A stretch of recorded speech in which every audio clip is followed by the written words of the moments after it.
Pendant que le personnel de santé est sur le pied de guerre, une autre catégorie de personnel médical s'active.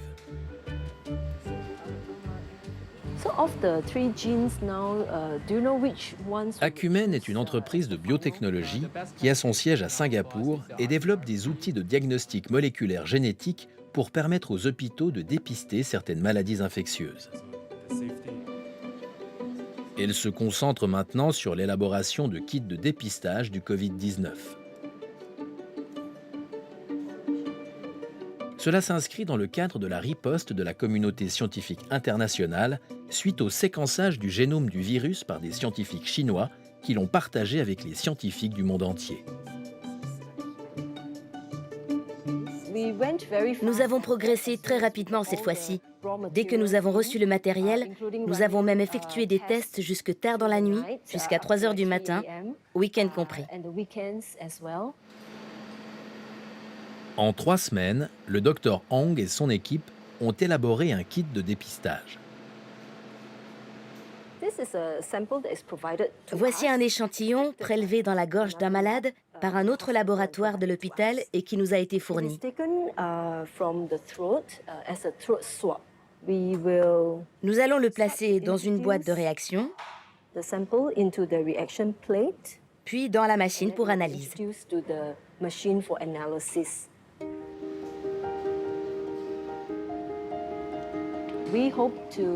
Nous espérons en fabriquer environ 200 000 à partir d'un premier lot de 40 000.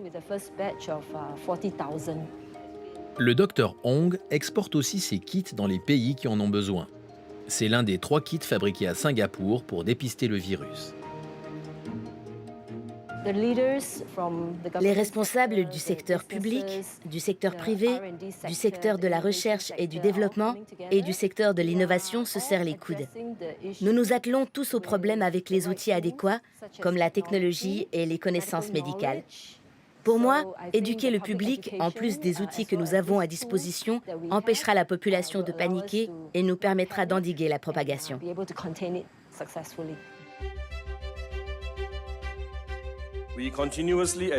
Nous adaptons sans cesse notre système d'évaluation des risques et nos mesures en fonction des développements qui interviennent au niveau mondial et régional. Nous n'hésiterons pas à prendre d'autres mesures résolues pour mettre Singapour à l'abri si la situation l'exige.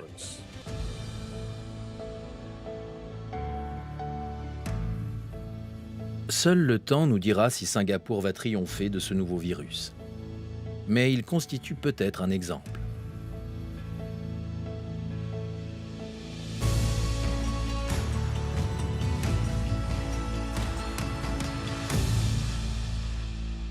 Didier Trono, bonsoir. Bonsoir.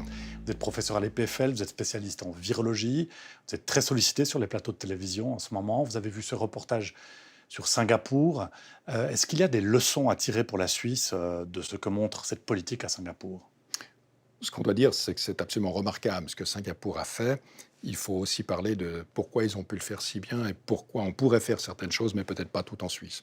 Singapour est une situation particulière, une presqu'île isolée du reste du monde, si je puis dire, avec un régime qui est quand même assez autoritaire, même si c'est une démocratie, avec des circonstances qui font qu'ils ont été exposés à des cataclysmes de ce genre dans le passé, à commencer par le SARS en 2003.